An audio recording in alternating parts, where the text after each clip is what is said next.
सत्संग जी बड़े प्यार से कहना जी, धन निरंकार जी।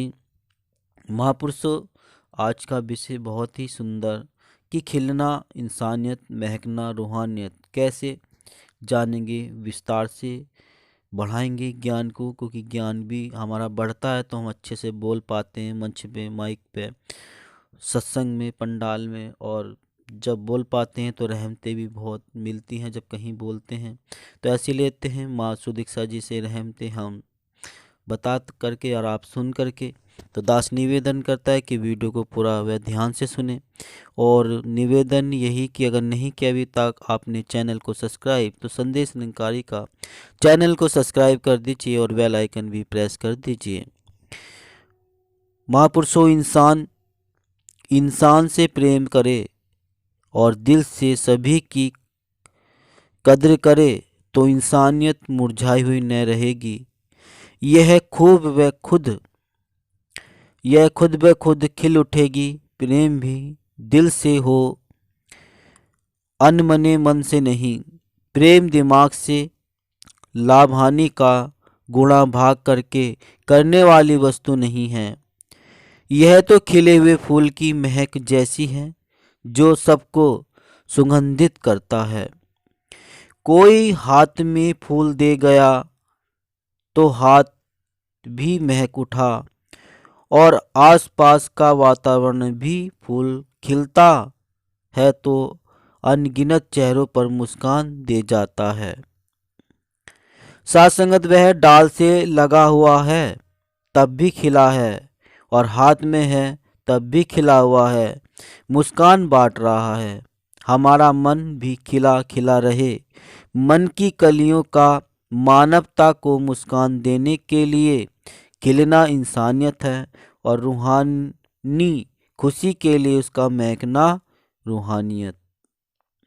जिस तरह से फूल का खिलना और उसका महकना संग संग है, जुदा जुदा नहीं है, उसी तरह ब्रह्म ज्ञान की प्राप्ति के बाद रूहानियत और इंसानियत भी संग संग है। रब्बी महापुरुषों में रूहानियत की भरी होती है। उनके रूहानी चेहरों से जो नूर टपकता है और उसकी आँखों से जो करुणा बरसती है, वह संत असंत कभी के दिलों को द्रवित करती है, उनमें कमाल का रूहानी बदलाव लाती है।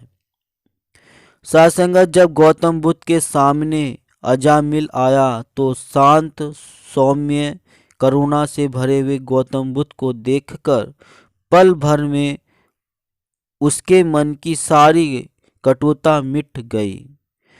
उसकी सारी मलिनता मानो हजारों टन जल से धुल गई। उसके हाथ से रक्त रंजित शस्त्र गिर गया। वह क्षमा याचना करता हुआ महात्मा बुद्ध के चरणों से लिपट गया। रूहानियत का प्रभाव होता है कि इतना गहरा और जबरदस्त कि उसके आगे कोई कितना भी क्रूर आक्रांता हो या धरती का शक्तिशाली सम्राट, वह अपनी आभा को खो बैठता है। साथ संगत, संत के पास जीवनदायी अमृत रस होता है। उसके चेहरे जैसा नूर किसी वैभवशाली सम्राट के पास भी नहीं होता। संत देखकर हर्षित होता है, सम्राट छीनकर गौरवान्वित होता है। रूहानियत बसाती है, यह अंतर्मन में इंसानियत पैदा करती है। यह उजाड़ती बिगाड़ती नहीं, रूहानियत केवल खिलना और महकना ही जानती है। रूहानियत के पुंज बाबा बूटा सिंह जी जिधर से भी गुजरते थे, मुस्कुराहट बांटते, रूहानियत की महक फैलाते गुजरते थे। हर मिलने वाले के लिए उसके साधारण से शब्द, जिस रब की उपासना करते हों, क्या उसको जानते भी हों, जानना चाहते भी हों, हलचल पैदा कर देते थे। और जब सामने भाई साहब अवतार सिंह जी जैसा परमात्मा का चाहवान मिल जाए तो फिर बात ही अलग होती है। संसार में आम धारणा यही है कि परमात्मा आसानी से नहीं मिलता, इसके लिए तप त्याग करने में पूरी उम्र भी कम पड़ जाती है। वह सच्चाई तो यह है कि हर चाहवान जिज्ञासु के लिए रूहानियत स्वयं रास्ता तैयार कर देती है। सासंगत ठीक वैसे ही जैसे फूल खिला हुआ है तो खुशबू स्वतः निकलती है। हर फल निकलती है, हर किसी के लिए निकलती है। रूहानियत की महक नाम खुमारी पैदा करती है। यह मानव में प्रभु भक्ति की ऐसी कोशिश पैदा करती है कि मन करुणा दया से भर उठता है। मन में संचित वैर देश के सारे भावों को पल भर में काफूर कर देती है। मानो कपूर की डाली खुले में रख दी जा गई तो यह गुब्बारे की हवा को बाहर निकालने का मार्ग मिल गया हो। रूहानियत ने जिसको भी अपने आगोश में लिया वह बाबा बुल्लेह शाह की तरह आनंद में आ उठा। तेरे इश्क नचिया वह मान अभिमान त्याग कर। सासंगत रहबर के आगे नाच उठा। रूहानियत ने महलों में रहने वाली महारानी मीराबाई प्रभु प्रेम दीवानी मीराबाई बनाकर अमर कर दिया। दुनिया में कितने ही शक्तिशाली राजा रानी हुए मगर आज कोई उसको उस तरह श्रद्धा से याद नहीं करता। याद करता है तो मीराबाई को, वह भी उसके राज वैभव के कारण नहीं बल्कि उस उनके रूहानियत भरे जीवन के कारण। रूहानियत की सबसे बड़ी विशेषता है कि इससे सब अपने बन जाते हैं, कोई बेगाना रहता ही नहीं। फिर शत्रु कौन मित्र कौन यह विचारने का समय भी नहीं होता और न ही आवश्यकता। फिर वह भाई कन्हैया बन सबकी प्यास मिटाता है और सबके खिलाफ तमाम शिकायतें सतगुरु द्वारा नामंजूर कर दी जाती हैं। उल्टे शाबाशी मिलती है कि ये मरहम भी साथ ले जाओ और उन लोगों के घावों पर इसे लगा देना जो दर्द से कराह रहे हैं। बाबा गुरबचन सिंह जी ने भी यही कहा कि मरने वाले इनके कितने थे, उनके कितने थे, नहीं सब मेरे ही थे। जो नुकसान हुआ वह सारा मेरा ही नुकसान था। रूहानियत में विसरी गई सब बात पराई का भाव भी शेष रहता है। जैसे शीश महल में सारे चेहरे अपने लगते हैं, वैसे ही रूहानियत के महल में भी कोई बेगाना नहीं रह जाता है। सासंगत इसके प्रभाव से छीन लेने वाला प्रभाव हमेशा के लिए मिट जाता है और देने का भाव जागृत हो जाता है। रूहानियत का प्रभाव ऐसा है जिसके आगे नफरत अकुरत कदूरत वाली सारी ताकतें शून्य हो जाती हैं। फिर भाई भाई का हक नहीं छीनता, उल्टे भाई से पूछता है कुछ और चाहिए तो बता, संकोच ना करना। सासंगत रूहानियत कल वृक्ष है, इंसानियत उसका अमर फल जो वृक्ष पर लगता ही है मिठास और तृप्ति देने के लिए। सिल्वर जुबली निरंकारी संत समागम में बाबा गुरबचन सिंह जी वह निरंकारी राजमाता जी को भक्तों ने नोटों से तोलने में खुशी ढूंढी तो बाबा गुरुबचन सिंह जी ने सारी माया जन कल्याण में लगाने का आदेश देकर इंसानियत की उपमा उपमदा और अनुकरणीय मिसाल पेश कर दी।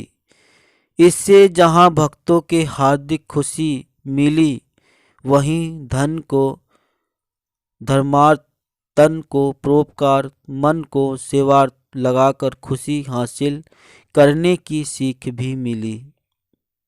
सत्संगत रूहानी महापुरुषों ने संसार का नक्शा इसी तरह बदला है। उनकी वाणी का अमृत सबको उपलब्ध है।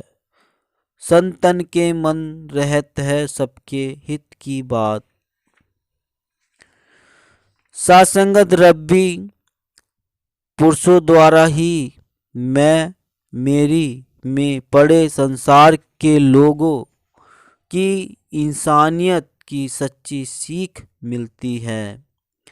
कभी सफ़र के समय किसी बुजुर्ग या अशक्त व्यक्ति को अपनी सीट देकर देखें, उस त्याग से जो असीम आनंद उत्पन्न होगा वह बार बार आनंदित करेगा, बार बार सुकून देगा। यह बेमतलब की उदारता नहीं, सच्ची इंसानियत है। जब यह कहा जाता है कि न हिंदू बनेगा न मुसलमान बनेगा, इंसान की औलाद है इंसान बनेगा, तो ये ध्यान इस सच्चाई की ओर ही जाता है कि बच्चे अबोध होते हैं, ईश्वर का रूप होते हैं। उनका वास्तविक रूप धीरे धीरे उन्हें प्राप्त वातावरण, संगत और शिक्षा के अनुरूप सामने आता है। हर इंसान से उम्मीद तो यही की जाती है कि वह इस सच्चाई को स्वीकार करे कि धर्म तो है, बस इंसान होना, कोई और धर्म ईमान नहीं। इंसान का इंसान बन जाना इंसानियत की राह पर एक नायाब कदम है। सत्संगत संसार से जाने के बाद हैवानियत वालों को उनके बुरे कर्मों के लिए हमेशा धिक्कारा गया। रावण, कंस, हिरण्यकश्यप सहित अनेकों हैं जो बुराई में ही लगे रहे और अपना जीवन नष्ट कर गए। वे पत्थर के पत्थर ही रहे, पिघले नहीं। जबकि गणिका आजमिल का मन संत की कोमल वाणी सुनकर पिघल गया और वो गलत राह से वापस लौट पड़े। रूहानियत इंसानियत को इंसान बनाकर सच्चाई की ओर लौटने के आसार और अवसर देती है। सत्संगत रूहानियत का मिशन संत निरंकारी मिशन लोगों का सन्मार्ग दिखाता रहा है। रब से रूबरू करके रूहानियत फैला रहा है, जिसका असर है कि आज लाखों लोगों के मनों में सच्चाई, अच्छाई अपनाने और नफरत, बुराई त्यागने का भाव पैदा हुआ है।